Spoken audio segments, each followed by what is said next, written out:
So, you know how Elon put a limit on how many tweets you can view in a day?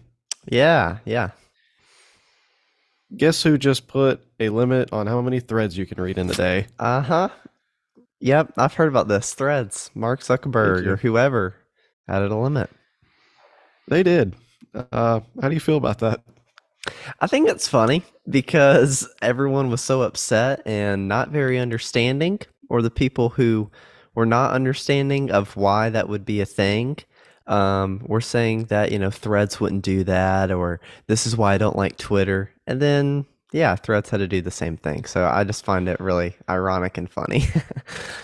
Well, Elon actually responded to a couple of tweets that were, I guess, posted on threads. He replied, I have them pulled up in front of me. Oh, This first tweet says somebody posted something on Twitter saying that spam attacks have picked up. Oh, actually, this might be someone who's over Threads posting on mm, Threads. Make sure I get that right. yes. Spam attacks have picked up, so we're going to have to get tighter on things like rate limits, which is going to mean more unintentionally limiting active people. In parentheses, it says false positives. If you get caught up in those protections, let us know. Elon Now, just replied, Lamau, copycat. oh, And on another one, someone screenshotted a try again later screen on Threads because they had read too many threads.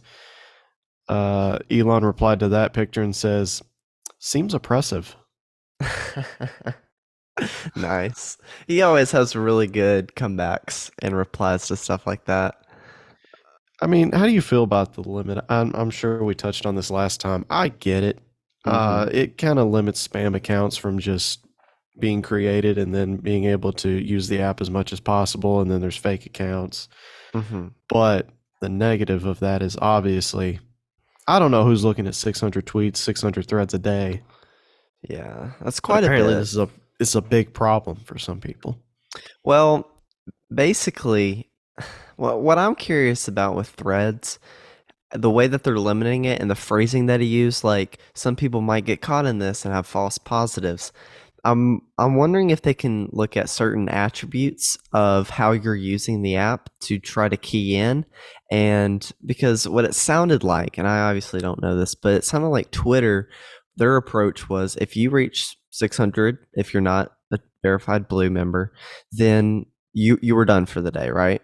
Whereas this, it doesn't necessarily say the amount, it doesn't say that it's going to happen to you, but it could happen. So maybe if you have suspicious activity, if you're scrolling and a software model would just absorb all that information quickly, that's not very human like. So maybe there's certain ways that they can adjust how sensitive it is to things like that.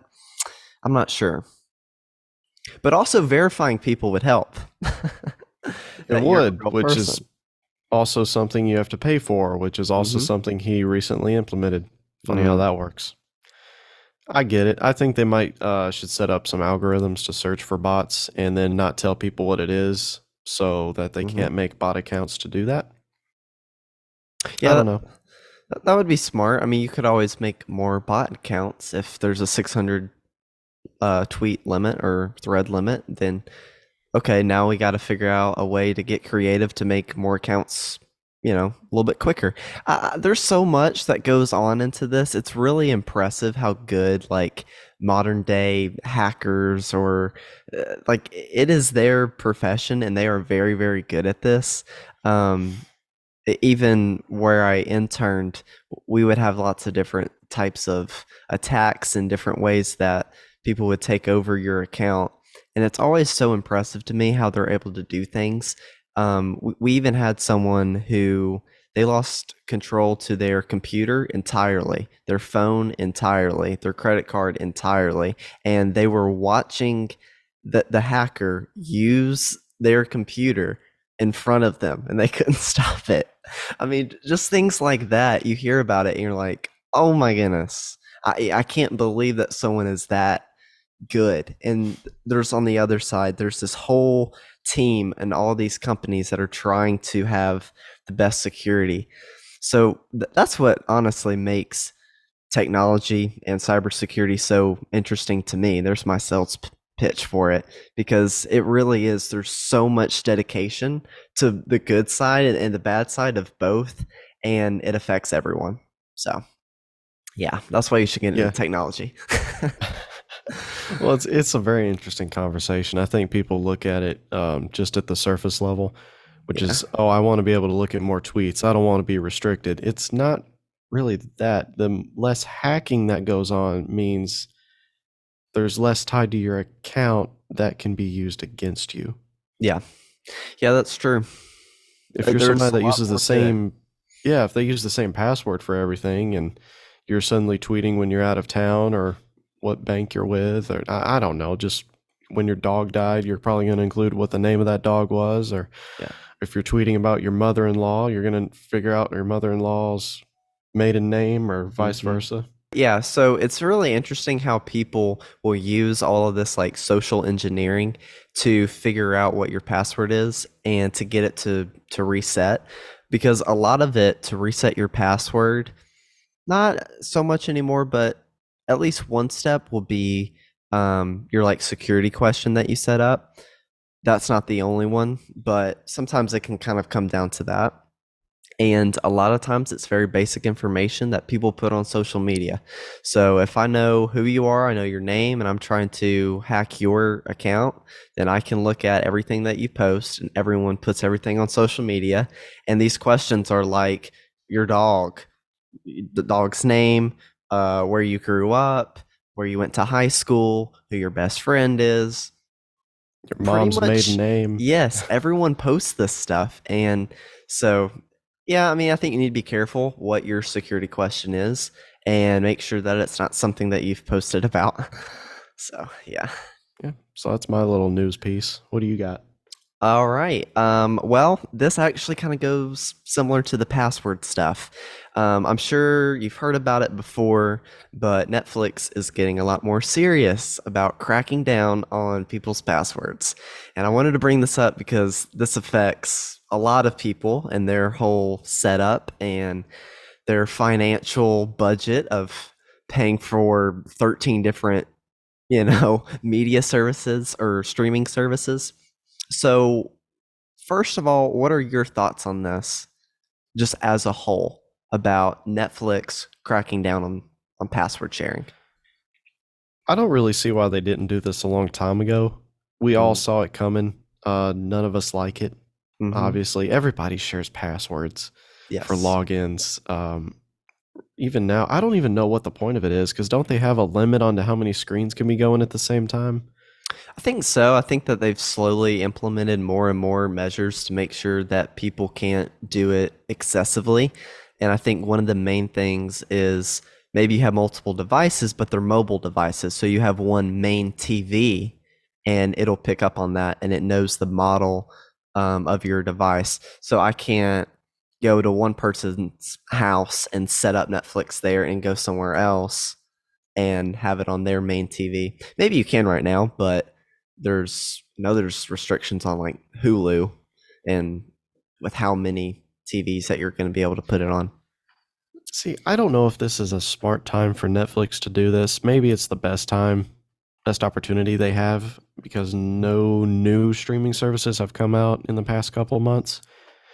If Mhm. they implemented this when like Peacock went live, like if that was coming out now, Yeah. this would probably be a mistake because I think less and less people are going to start using Netflix. That's why Netflix, I think, is creating more original content, is because Mm. no content is going to end up being on there. I only use Netflix for a handful of things, and most of the shows on there are on Hulu or Paramount Plus or Peacock or something else. Yeah. I I don't think know. the What do you think about it? original I think that the original stuff like shows, movies, I think that's a great idea.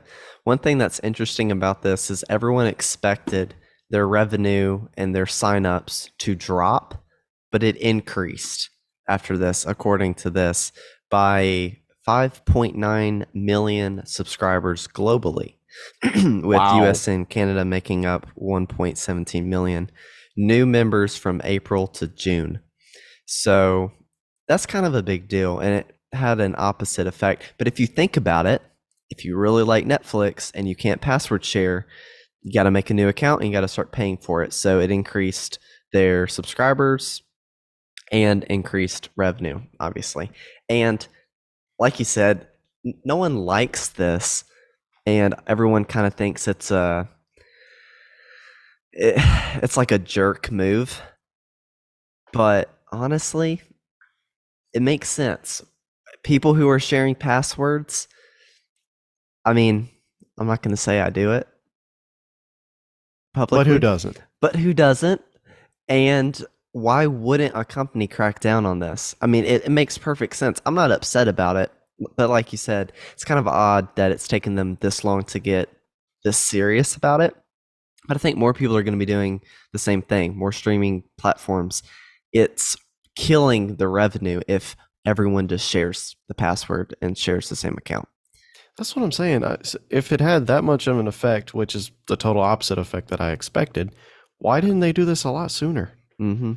Yeah, I don't know. I mean, timing is everything too with when they do it, like you said. And so now feels like a pretty good time. The only thing that's been going on big in like new streaming services is HBO Max is now called Max. I think that's the biggest thing that's happened in a while. Did you hear about That's that dumb. rebrand? I did Yeah, not. That is it's dumb. it's just called Max. Hey, yeah, can I get the Max account? Yeah, The Netflix account? The I liked Peacock HBO account? just fine. But I think anyway, HBO Max is just fine. what do you got? Love a good rebranding. Here's my other little piece of news for you. Tell Mm. me if you've heard about this, because apparently it already exists, and I did not know that. Amazon, you know how they own Whole Foods? Do Yeah, you I know that? think I knew that, but I haven't heard It that in was a like a long time. billions of dollar Yeah, yeah. buyout. But you can actually, I don't know if you knew this, this is a side piece. You can actually order things from Amazon and either take them to Whole Foods to return things or to pick up items. They have different lockers Did that you can not. do, pick up and drop off. That's awesome. There's actually some workplaces that have something similar where if you contact your IT department and say, hey, I need a new keyboard and mouse, mine broke, they'll say, okay, go to locker 14 and type in this code. We usually keep supplies in there. That's cool. Yeah. Here's something else that's cool. Amazon is now rolling out Palm payments to all 500 plus Whole Foods stores. I have I have no idea how this works. Palm payments. What is So that? what you do, and apparently this is already active in 200 stores. Hmm. I don't know where they're located. I've never seen this before. Granted, I haven't been to Whole Foods in a while, but you basically, when you go to pay for your food or whatever you're buying, there's a over the card reader. There's like this. I don't know how to describe it. Like this cylinder that's above the card reader Huh. that you put your hand over it, and It it reads reads your the palm. palm, Well, that's like and that futuristic. pays. Yeah, that pays for the food. I guess it's reading your hand for different, kind of like a fingerprint reader reads Yeah. fingerprints. That's really cool. I don't know why I've never thought of grocery It stores is. doing that because we use that for everything. It just, well, it seems silly, but it's a very futuristic thing to go to the grocery store. You don't even need your wallet. You don't even need your phone, which, Mm. unless you live in a city, I guess. I was going to say, I don't know if you could drive to the store without your wallet, if that's got your license, but say you live in a city Yeah, and you you're like, just oh, I walk. forgot my phone, forgot my wallet. I can go to Whole Foods, wave my hand over this palm reader, pay for stuff, and leave. And it looked like it was very quick. I watched some of the demo videos. You can either sign up at the register when you're checking out, and what you're doing is tying your palm print to a card and Huh. your phone number. So it will charge that in the future going forward. They also have kiosks, which you can set up, and you set up both hands so you can pay with either one. That's a very cool futuristic thing to go to up to a cashier because somehow those still exist. I guess, does Whole Foods have self checkout? I don't know. I haven't been in a I haven't. while. There's not a I don't know. close one near me, I haven't really. seen that. That's a futuristic thing. You go up, you uh, get your stuff scanned, you wave your hand over a palm reader or hold it over, you pay for it, and you walk out. Yeah, I like this idea. I think more people need to start doing that because Yeah. that's just an easier way than getting out your card. That feels so outdated. You gotta get your card out of your wallet to pay. It's a Um, really old piece of technology if you think about it. It's a yeah. plastic card with a bar strip Mm-hmm. or a chip reader now, which doesn't really work that well. Yeah. Oh my But that'll word. save It time. If always if they're still fails. going to have cashiers and all that, you've all been stuck behind somebody who just can't seem to find the right card with money on it or can't seem to find their wallet. Yep. And then, oh no, I forgot my wallet in the car. I'm going to hold up this entire line of 12 plus people. I'm going to run out to my car and I'll be right back. Yep. Yeah, that's I've true. had that happen and they never came back. Mm. They went home. I used to work at a grocery store. They went home, got their wallet, came back, and then were confused when their groceries still weren't there. True story. Yeah, It you might have should happened probably on let someone multiple. know. Yeah, that might have That's happened on crazy. multiple occasions. I think they had cold food too. I don't know. Mm. So that's my little story. I like that. People need to be doing that. More stores should get on that. Yeah, I really like the idea of Amazon. Just a little side note, owning like a store like that. I just think that that's cool. Just to kind of try to merge things together is always a cool idea for me. All right, what I have, just something small to bring up, but I thought it was at least interesting. So TikTok, we know them. Some people love them. Some people hate them. Well, they are testing, and I think it might be out, a music streaming service in Australia, Mexico, and Singapore, and maybe other places as well. But I have never thought of them doing music streaming like Spotify or Apple Music, but I don't see why that they couldn't. And they are very famous for their sounds and their music with trends. I mean, songs will literally get revived from the dead, old songs that no one has heard about. Maybe our parents did, maybe our great grandparents, maybe it was cool at the time, or maybe it never was. But because of TikTok, random songs, little snippets will get very popular out of nowhere. So this actually kind of makes a little bit of sense to me. I'm curious to see if it would come to the US if, it doesn't get banned. Which it very well could, but interesting. Yeah, maybe that's their other thing that they still provide. So we were talking about that an episode or two ago, how that's kind of the only thing they're doing. Where in the metaverse, you have the Facebook, the Instagram, Threads, Hmm. messaging, WhatsApp, what else? Oculus. And then you've got Elon over here with Tesla vehicles, Twitter, and now an AI program. AI. Yeah, XAI. And now TikTok. TikTok was kind of by itself. I guess YouTube was the only similar thing. But now, if they Mm. have a streaming service, I could see them being pretty successful in that. Although Spotify and Apple Music, they pretty much have the whole market right now. I Yeah. don't really know where they would fit in if they did come to the US. They probably won't with everything going on of a potential ban, Yeah. but I could be wrong. Yeah, I don't know. I think that it's kind of hard to get into that space like you said because Apple Music and Spotify, they are the main ones. But I don't know, maybe they could come out with a very competitive price. Also, I don't know what Australia and Mexico and Singapore, I don't know what it's like there and how well it would do there. Um, You but I also don't don't know. know what they have access to. Right. I assume Spotify, or maybe they I use would something totally assume. different. Yeah, I mean, it's just interesting to see another company get into it. And even if you're in third place, like you can still make a lot of money. Even if you're just Yeah. third popular, there's really not that many streaming services, and that could be for a reason because they have a hard time holding up.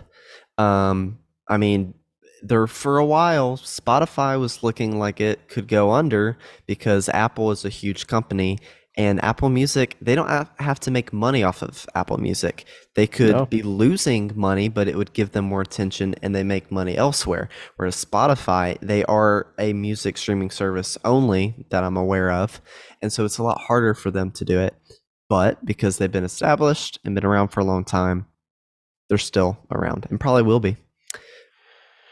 I'm interested though. I'm looking this up right now. Who is bigger, Spotify or Apple Music? Hmm. Who I'd knows say if this article is Spotify. going to be updated? Yeah, what's your guess? Yeah, Spotify.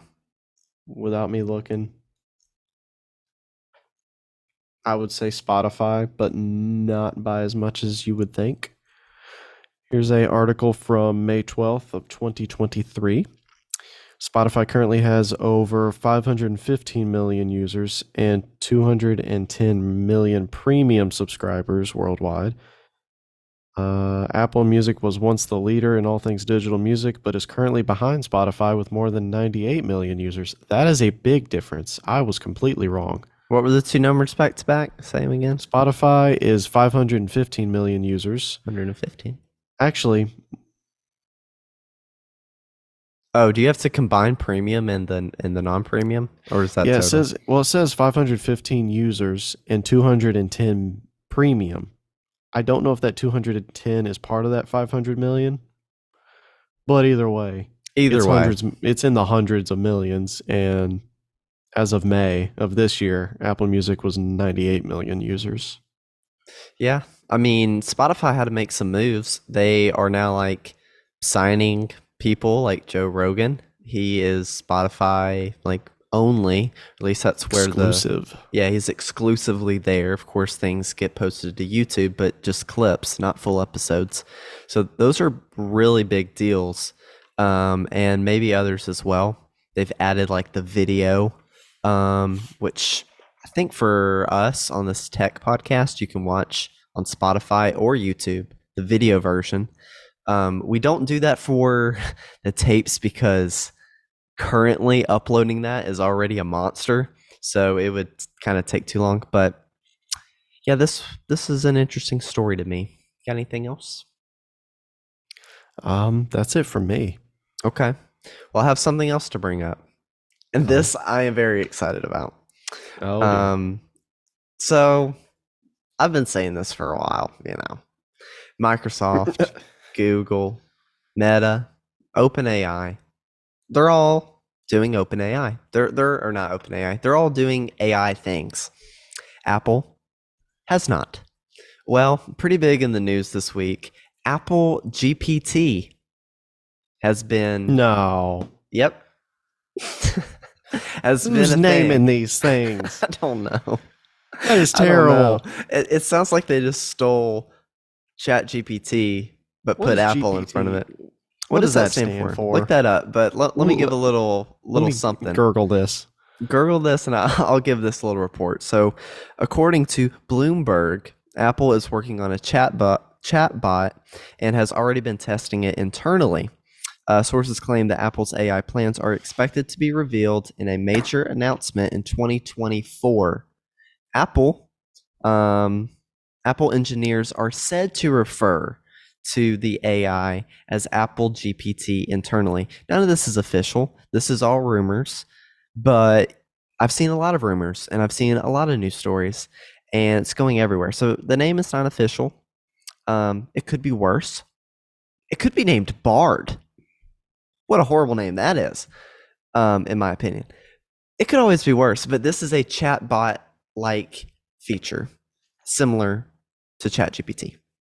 That's And why I I like said, it. who is naming these things? We got Yeah. ChatGPT, Bard, XAI. That's the coolest one so far. Yeah.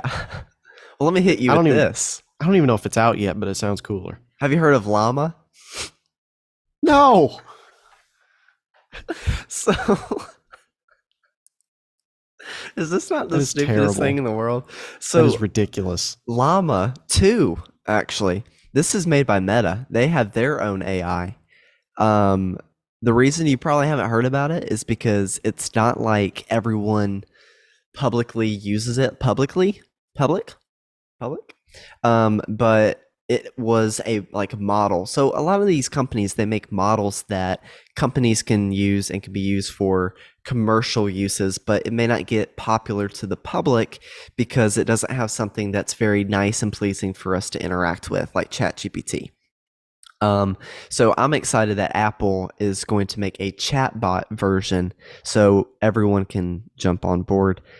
Llama 2 apparently So bad they named it twice. yes, apparently that is going to get maybe a chatbot. But I don't know. What are your thoughts on Apple, Llama, Meta? What do you think? Well, I did look it up. GPT stands for Generative Pre-training Transformer. All right. Yeah. In other words, AI. Yeah. I don't know. I think Apple GPT is, if it's an internal thing, that will it's got what, a year? Well, they're working on it internally, and they've probably been working on it for months. It's just now coming out as a I rumor. mean, there's time for it to change. I hope it does. Like I said, I don't know who's naming these things, but please do better. Yeah, This is it's not terrible. pretty. But I don't know. As long as it works, I guess it doesn't really matter what you call it. I mean, it's a company named after a fruit, so. Yeah, that's true. And Have you then seen their competitor Windows is literally just named after a window. Apple's first logo ever? I You know have. about it? It's like that black and white with a square with a dude looking at a ship or something. No. Am I remembering that wrong? Well, I don't remember. maybe. I think it's like there's a tree and someone's holding something. Everyone should look this up. I was blown away. I did not know this because I've always thought it's just been an Apple logo. So yeah, it was not in the very beginning, but they It got probably better. changed it quickly. Yeah. I mean, they've been a company since like the 70s or something. So, Oh, hopefully their naming conventions for AI get better. hmm I have something else very similar. Oh, okay. Just more. I'm just bringing it to you. So, speaking of ChatGPT, Wix. Have you heard of Wix? The That's a website builder, right? yes, similar to Squarespace. Believe they are competitors. Well, Wix uses ChatGPT to help you build an entire website quickly. It's not out yet, but it's coming soon. And I looked at their little teaser on their website, and you can check it out on their YouTube channel. It looks pretty cool, and I think this is a great idea. And it never ceases to amaze me how AI is literally getting in everything, and how I think that this once again is another great idea and another use case that I didn't even think of. But yeah, what are your thoughts? No, that's a really good idea. I think the website building space has kind of been dominated by probably just Wix and Squarespace for a Mhm. long, long time, which is fine. I think I've used Squarespace at one point or tried it out.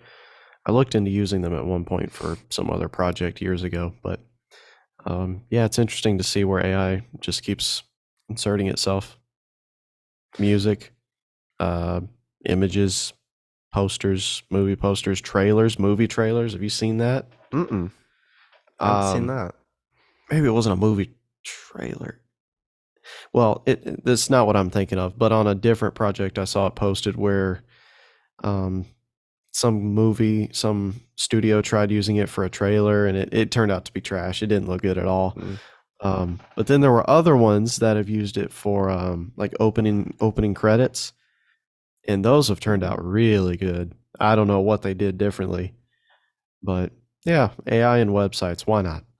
It'll probably be very helpful because not everybody's artistic. Mm-hmm. Yeah, something that I've heard Gary Vee talk about.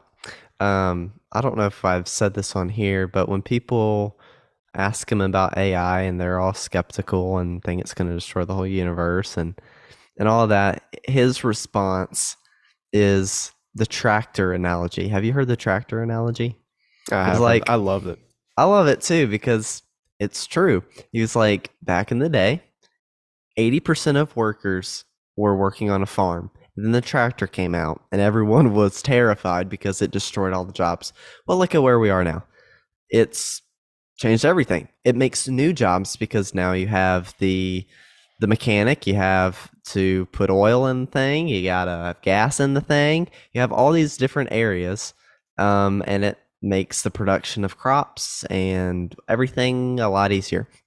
So that's kind of how you can view AI in a sense, because sure, it destroys some things, but it can also build things, and it makes us better for the execution of things, because we all have ideas, but I think the hardest part is actually executing what you're trying to do. And when you see AI help people along the way, or even help you get creative, it's just a really good tool. If you're not using it, you need to be using it, because it isn't everything. And I know we said that before, but it really is.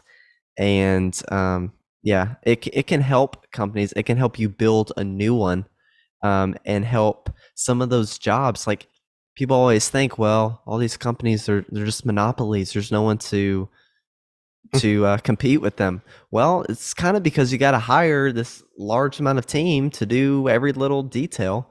Well, what if you can have AI? You could have twice as many startups. You never know what's going to happen. You can never really predict the future. I wouldn't have predicted that at Whole Foods I'd go in and insert my palm to pay for something, but that could happen one day. So you never know what's going to happen, and you shouldn't be the old grandpa that's so pessimistic about everything and says the world's going to end. I mean, you might be right, but usually the world keeps churning. So Yeah, most of the time the world just keeps turning whether you like the changes that happen or not. And that's the thing. I'm not denying it'll take away jobs. It probably will. But is that the Yeah. end of the world? No, not No. necessarily. There's just going to be different jobs that come out of it. I use it right now as it stands. We've talked about how much it can't do. I use it just as a thing to bounce ideas off of rather than Yes. talking to myself, because that gets old. Now Yeah. I talk to a computer. And I think in that same Gary Vee analogy, he said, you're upset because it affects you. You were okay with Amazon if you didn't own a bookstore, Mm-hmm. but now he's like, use it as a tool, as a creativity tool. Like, I use it to bounce ideas off of. I said, I'll usually ask it something like, do you know anything about this or this software? It's like, oh, okay. Well, what would you do in this situation? And then it just lists everything off. Half of the content might actually be useful. Yeah. It is nowhere near world domination like everyone says it is. I wonder if we'll ever go an episode without talking about AI. I have thought the same thing. I have tried not to have not to have it dominate, because I don't want the same like topic, but currently in tech, it is by far the biggest story, and it has been affecting everyone in every company, and everyone's talking about it. So it's kind of hard to get away from it, but I'm glad in at least the first half of this episode we didn't even touch on it. Yeah. And there's some new stuff out there that's happening. So I'm excited. Yeah, it'll be good in the long run. Just that's why I said don't be afraid of it. Just start using it. You'll see how much it can do. Yeah, very quickly, because you just put something in and it will shock you with what it comes back with, and say it very confidently. Well, you got any other things? Any That's final it for me. thoughts? All right, same here. Check us out. We're gonna keep going and release new episodes every Thursday, 12:30 p.m. Central Standard Time. Thank you guys for watching, and I'll see you in the next one. Bye.